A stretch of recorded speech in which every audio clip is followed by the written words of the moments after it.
This is The Resilient Life, where we believe that every human will struggle in this life. Our challenge is to struggle well. I'm Ryan Manion. I lost my brother to war, my mom to cancer, and I'm the daughter of a retired Marine. I'm also a wife, mom, author, and president of one of the nation's leading veteran service organizations. Join me and some incredible guests as we explore the value of struggling well through life's inevitable challenges. Welcome to another episode of the Resilient Life podcast. It's not every day that you have the opportunity to sit down and talk to someone from our greatest generation. I was given that opportunity just a few weeks ago when my friend Roland Scarinci, a Marine veteran who served proudly during World War II, sat down with me to share his incredible life story. At 100 years old, he's seen a lot of things. It was a beautiful story and one that I was proud to record. Sadly, on May 9th, 2023, Roland passed away. I now share with you his final interview. All right, welcome to another special edition of the Resilient Life podcast. Today, I am with my friend, Roland Scarinci, Marine, World War II veteran, and I am so honored to be able to interview you today here in your home. You've got your dress blues on. You look amazing. Yes, thank you very much. I feel humble to be here. I'm humbled that you allowed me the opportunity to interview you. So, Roland, what I'd love to do for those that aren't familiar with your story is first of all, I'm sitting here outside of the fact that you're a Marine, you're 100 years old. Yeah. And, to be able to talk to someone that has lived a century, right? And Yes. and to think about all the things that you've seen in your lifetime. Yes, I had. It's pretty incredible. So let's kind of start from the beginning. I'd love to hear a little bit more about you growing up and your path to joining the Marine Corps. Well, my brother Arthur, he wasn't in the service, but my brother Eugene went in the Navy, and my brother Norman went in the Army. So I was 17 years old, and I had seen the movie Guadalcanal Diary, and I said to myself, the music in there, which is beautiful music of the Marines, I just couldn't get over it. I was going home to tell my mother, and I passed this recruiting station, which was the Marine Corps, and I doubled back, and I asked the man, I said, how old do you have to be in the Marine Corps? He said, how old are you? I said, I'm 17. He said, well, you have to get permission from your mother. So that I did. She didn't like it very much. She cried. But I went in the service, and I went in a platoon called I forget the name. I'm sorry about that. That's okay. But the fact is, it's way back, There was 73 people in my platoon, and they were all very strong. So we cut part of that out. No, you're doing great. So you're 17 years old when you joined the Marine Corps. World War II is happening. And so you know that by joining the Marine Corps, you're going to deploy, right? And so you grew up in Philadelphia, for those that don't know. Yes, I did. So you're growing up. Tell us a little bit about growing up in Philadelphia.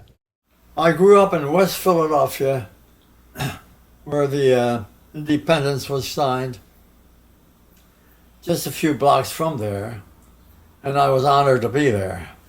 And I spent my whole life there, and I worked there, got my education there, and I made my money there, and I married there.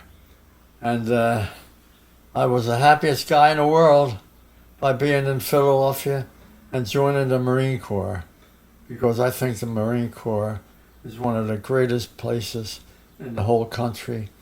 They were good to me, and I was proud to be part of the the beautiful Marine Corps.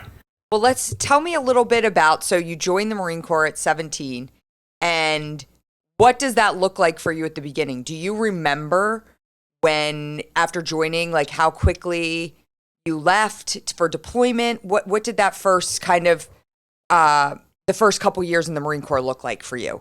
Well, I went to Paris Island, South Carolina, and I stayed there for 13 weeks where I got my training. And from there, they sent me to Washington, D.C. At Washington, D.C., I was in the Marine Corps band, actually as a marcher with other Marines. I left 8th and I Street to go to the Solomon Islands, South Pacific. We left from Norfolk.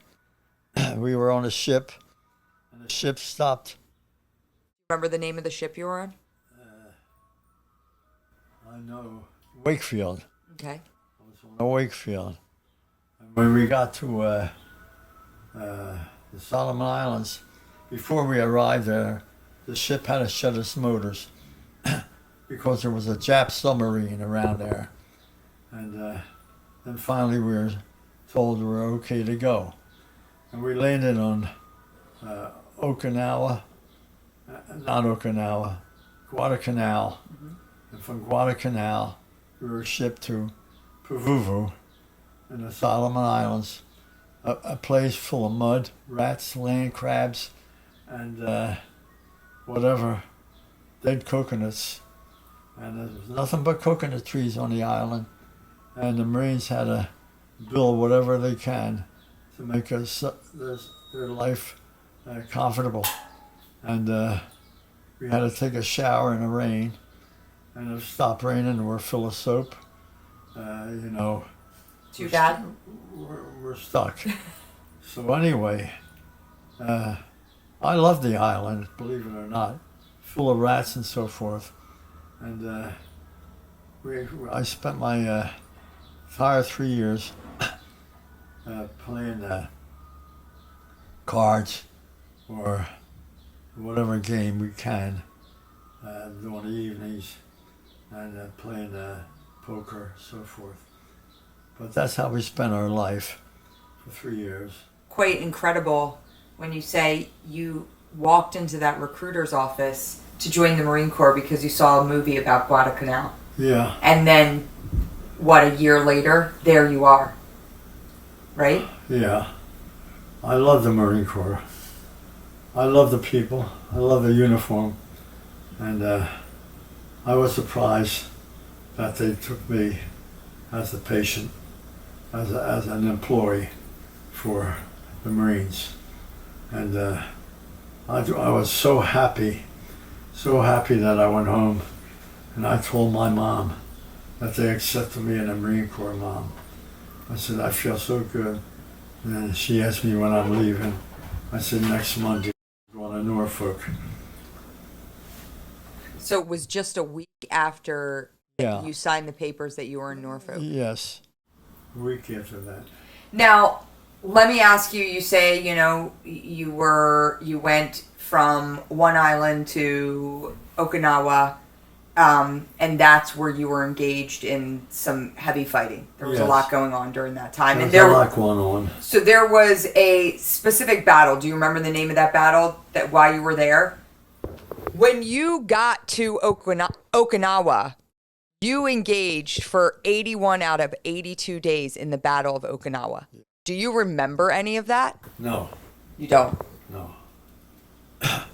I know I was there. I know a lot of my friends were killed. I know we were stuck there by PT boats.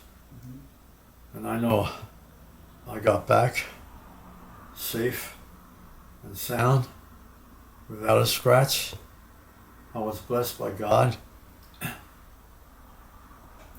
Others that are friends of mine, most of them made it. Some of them did not. And it's a sad story, but it goes on and on. People know that I am no hero. The heroes are buried on the island, and I feel very sad that they could not come home to greet their parents. It's, I know you had your own brother die, and I feel immensely sorry that he died. He was a beautiful person, and he went through a lot of education to become somebody. So I know how you feel, and I'm very sorry for that. All right, we're back. We took a little lunch break, right? Yes, we are. And so let's go back now that we've got a little sugar, a little salt in our bodies, and we're feeling more alert. I want to go back to what we were talking about before. You know, you said you talk a lot about being in the South Pacific, but a lot of what you talk about is hanging out with your friends, hopping on rafts to go find the beer and the candy, playing games. So a lot about the times that you spent with your brothers there, right? Yes. You don't always talk so much about when you were engaged in battle, and you know, for those that don't know, you spent. I didn't have too much of it. Right. I didn't have too much engagement. I was fortunate. I was called the rear echelon. And I was with we were involved in wallets and stuff that came through from the battlefields. Okay. And we tried to distinguish who it belonged to, so we could send them home. For those that died? Yeah. It had blood on them, stuff like that. And, so your group would be the ones... A DT section. It was called D2 section. And... what did that feel like for you as you were... The man I was working for, I have an article about him. He was shot in the back on Okinawa. He wanted me to go on that side, and I decided to take a trailer, not a trailer, but a Jeep with ammunition to the front lines. And there's where an explosion happened, and I left the Jeep, and I was on the ground, and I had a little blood on my head, and that was it. And I got back to the island. And your commanding officer was shot in the back? He died. He was shot in the back. He died 20 years. When I first tried to locate him, maybe 20 years ago. And he was a nice officer. And, what did that feel like for you when you had that role of like cleaning off wallets to send home to families? You know, do you remember? They gave us some rags, some stuff to clean them as much as possible, but still it left indentations on there. But do you remember like the feelings that you had I sending had a home feeling. belongings to people? I just said that it could have been me. Yeah. It could have been me. And I see this blood. I said to myself, this is terrible. You can't send these things home, you know. Anyway, got most of the blood off. Most of it. So, when you went home, right? When you get home back to Philadelphia, you know, today, and, you know, our veterans today that were involved in this post 9/11 generation, right? Fighting in Iraq and Afghanistan. There's a lot of, we talk a lot about post-traumatic stress, right? And our veterans today that have deal with a lot of mental affliction because of their time in service and you know, serving in a war. Well, they're going to have it. But it's not like your generation didn't have that either.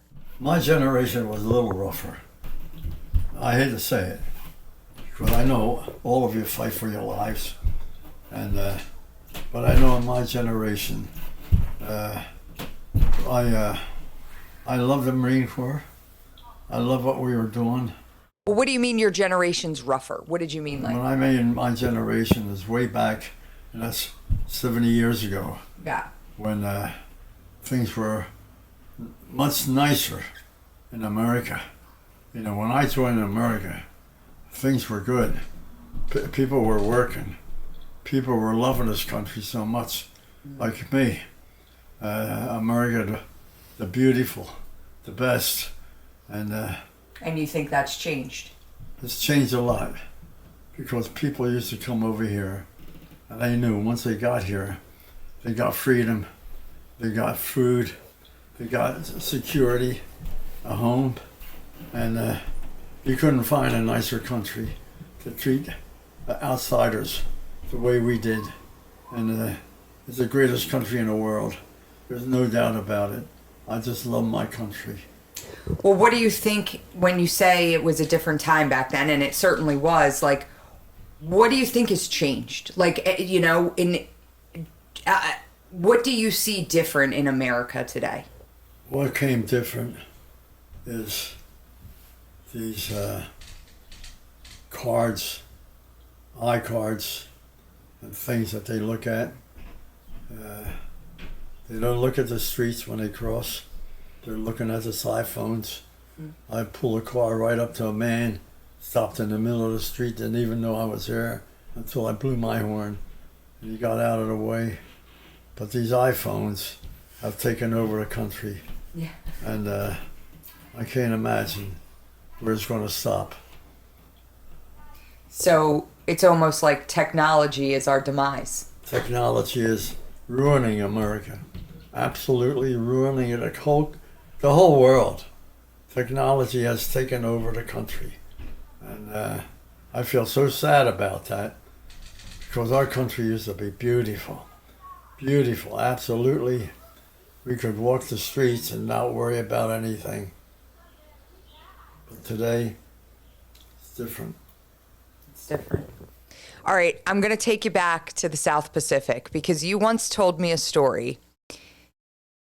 And I want you to share the story of you claim to know where Amelia Earhart's plane went down.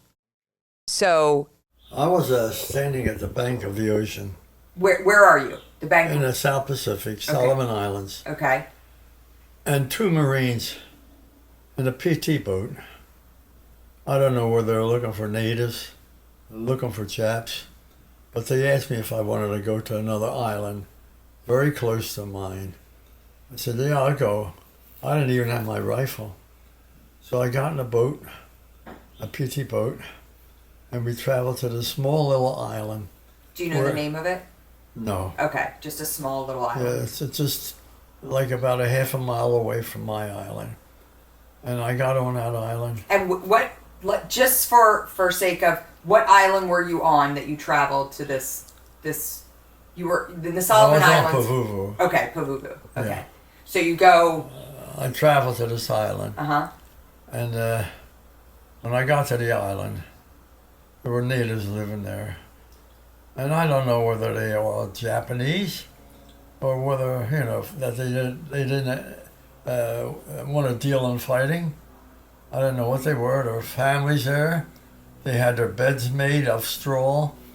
And one native came over to me and he told me with his 5 fingers that out there, this is in 1943, he said, an airplane went down.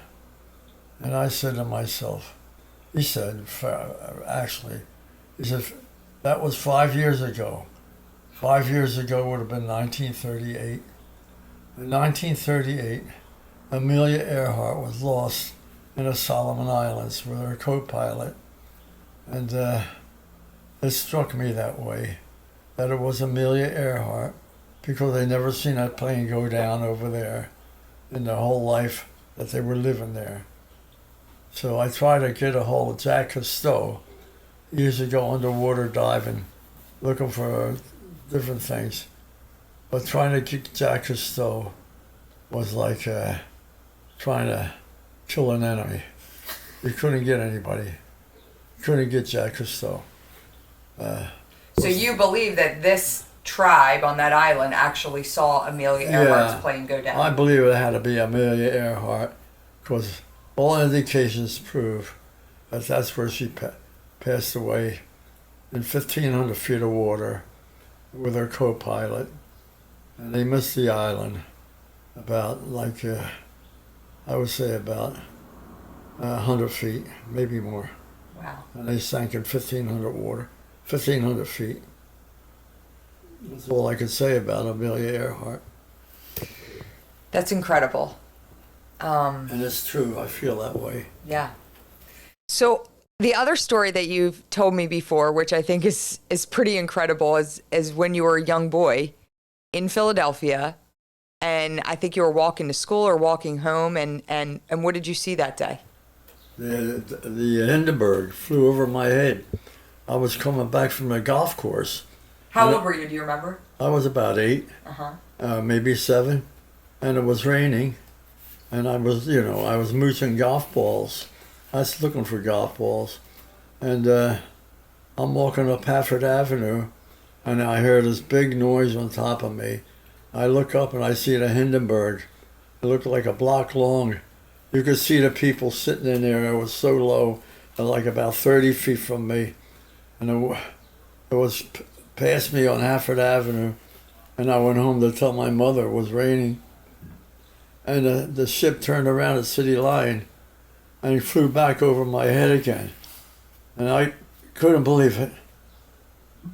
It was headed towards Lakehurst. And once it got to Lakehurst, it blew up at the mountain. What did you, when you went home, you told your mom, what did you say? I told Mom, I said, you should have seen a big airship. I said, it was from Germany. I said, it has a swastika in the back. And I said, I can't believe it. I said, we went to Lakehurst. And then I came on the radio that night that the Hindenburg had blown up. Wow. That's about it. If you look back over 100 years of life, what is the most significant thing that you can remember happening to you within your life? The most important, significant event? Well, I know being an American was a big event for me. To be born in West Philadelphia, practically where the independence was signed for America. America became, at that point, the greatest country in the world. And I was a little boy at that time. And that was a big thrill to know that I grew up in a country that was born near my neighborhood. And I was so blessed.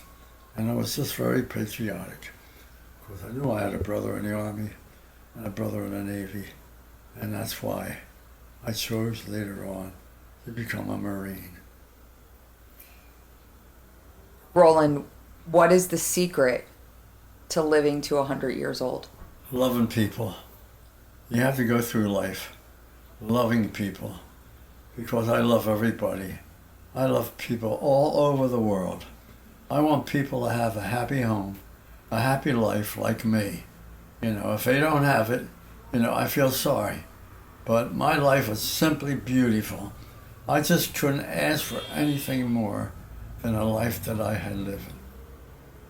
So it's about loving others, right? Yes. And staying positive, because I've never met someone with a more positive outlook on life than you. I always had a positive outlook. I always loved life. I always loved people. And I just feel grace.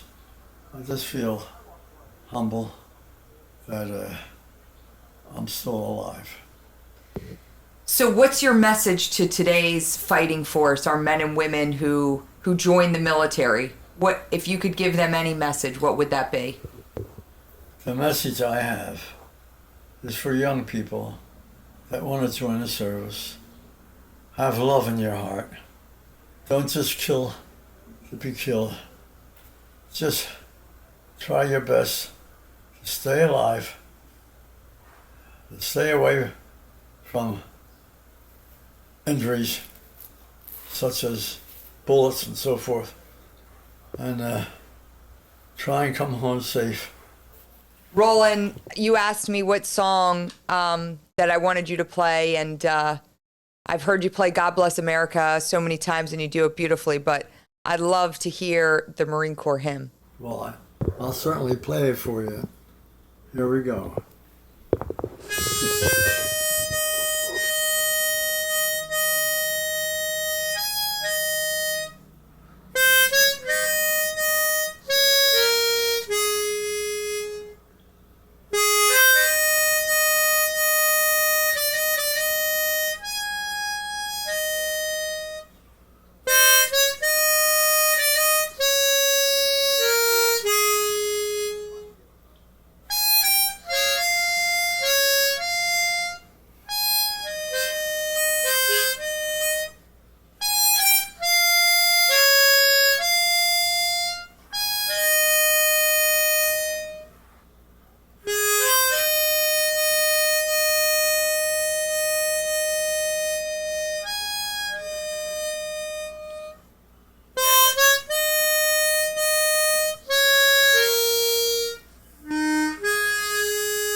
That was amazing.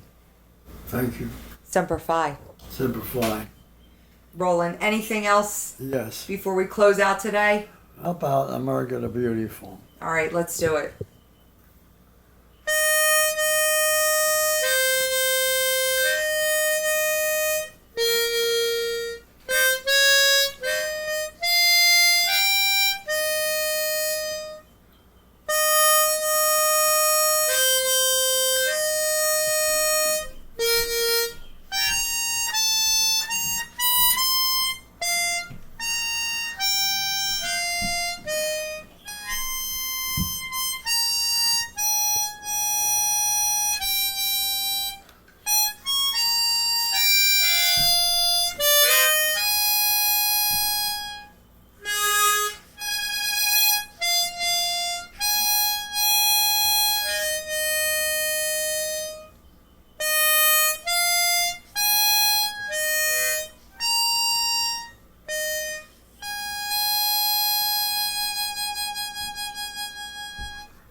That was awesome. Thank you. Thank you, Roland, for your service. I'll hold that for you, to this country, everything that you do, and for continuing to share the greatness of the United States Marine Corps and all that you represent. I thank you very much. It was my honor. I did what America asked me to do, and that's what I did. And I thank God that I was able to come home and be with my family. Roland, thank you so much. I love you. I love you too. Yeah. Thanks for joining us for another episode of the Resilient Life Podcast.